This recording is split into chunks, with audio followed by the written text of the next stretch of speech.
Black Belt Eagle Scout, the land, the water, the sky, album review, let's chat about it. Hey friends, what's going on? John here from What's Spinning, here tonight to chat about this new album from Black Belt Eagle Scout, aka Catherine, Paul and Company. They're a indie rock act out of Portland, who in their early days started turning some heads with some very well received EPs, as well as their debut studio album, Mother of My Children, and it is an album that I had a lot of conflicting thoughts on. Here, the band's very meditative, very spiritual sounding approach to indie rock I thought was really refreshing. Tracks like I Don't Have You in My Life and Soft Stud really hit me hard. My main issue with the album was, I don't know, I thought that so many of these tracks were just a little too one note for me. Now, the follow-up, 2019's At a Party with My Brown Friends, I honestly wish that I reviewed this thing. I just felt like overall it was one of the most passionate and well-wrote and well-performed indie rock albums of the year.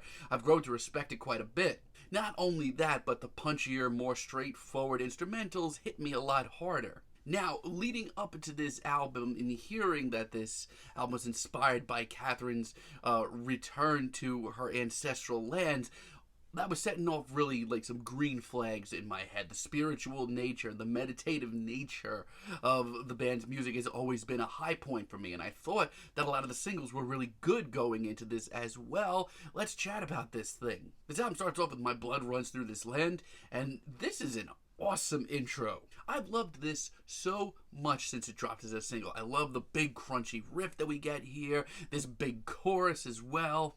The feeling, the overall feeling of this track just works so well with Black Belt Eagle Scout. It's very hypnotic at times, but it also, in its own way, has a little meat to it. It's got a little crunch factor. It's just a great sound. It's also very winding. It just kind of just keeps sprawling and keeps changing directions, which I like.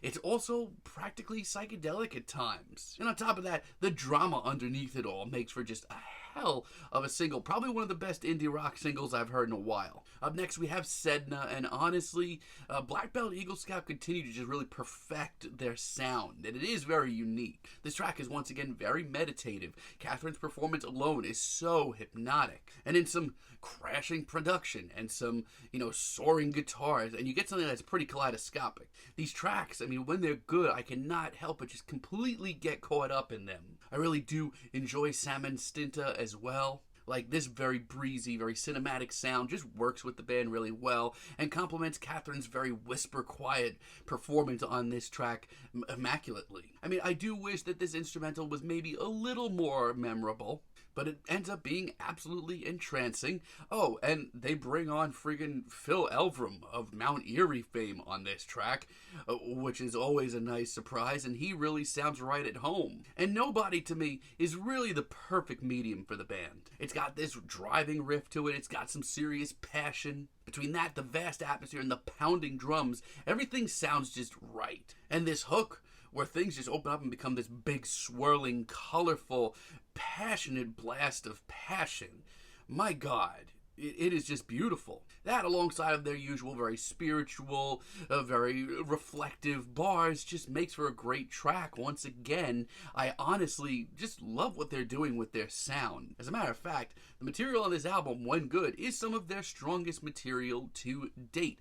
However, I still have this issue with Black Belt Eagle Scout's sound, and I can't shake it. Man, when these tracks are one note, they are so unbelievably one note. Like tracks like Blue, I can't excuse them. This track is beyond bland. This instrumental is so boring, and sometimes with the lighter instrumentals on a Black Belt Eagle Scout album, some of the other elements of the band pick up the slack. But this track just keeps rolling on and doing nothing for me but putting me to sleep. And it's a shame because the strings are really classy and the wailing guitar is cool, but I just know that they could put something together that's a lot more interesting. They've proven that on numerous other tracks here. It's a real letdown. And On the River, it's okay. It's very middle of the road. I'm not completely against a very short, sweet, mostly instrumental break, but this just seems like really unfinished, doesn't really tie anything together. And Psychood is just right where I draw the line. I think it's the worst track here. And from a distance, it actually checks off all the usual boxes of Black Belt Eagle Scout's sound. Every element is here.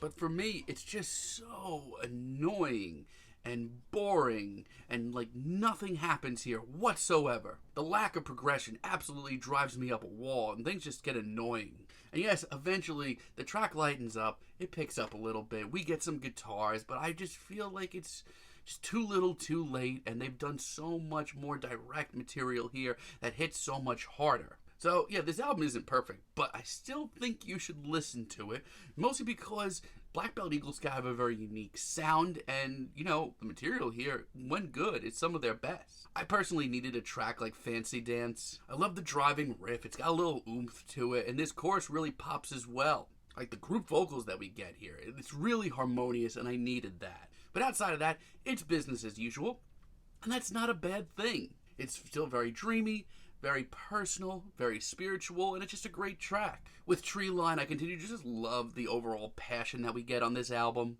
And Catherine's very smoky performance here, and her very personal lyrics just hit so hard. This track has a hell of an atmosphere. Like, listening to this gives me so much more hope for indie rock in general right now. It just reminds me it's not out of ideas, and you can build something like this that is so deep and personal. It's beautiful, and I've said that this album is meditative, but this track comes off like a mantra half the time, and that's great. Understanding is about as stripped down as this album gets, and you know what? It's really nice. It's very sweet. It's very tender. It's got this rusticness to it that I really love. Like, if Black Belt Eagle Scout wanted to go a folkier direction, after hearing this, I'm all for it. And when the guitar comes crashing in its second half, it's euphoric. It is awesome. I love it.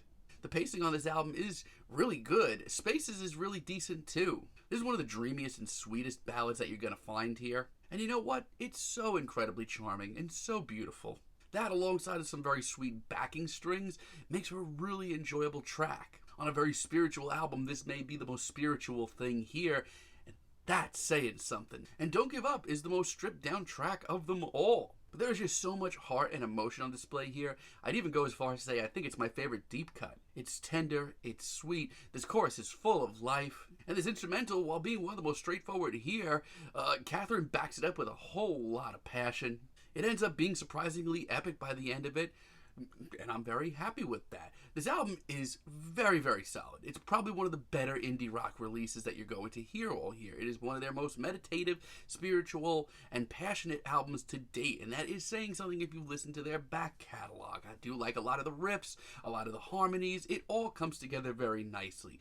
My main issue is I still feel like some of these tracks are just so one note and just get me out of a really great groove and the really great space that I was in, and that's kind of a letdown, and I still haven't been able to get around that. But still, give this a listen. It's one of the more interesting indie rock albums you're going to hear all year. I'm feeling a strong 7 on this album, but let me know what you all think down below. If you like the video, be sure to give us a like, give us a subscribe, and let me know down below what you would like for me to chat about in the future.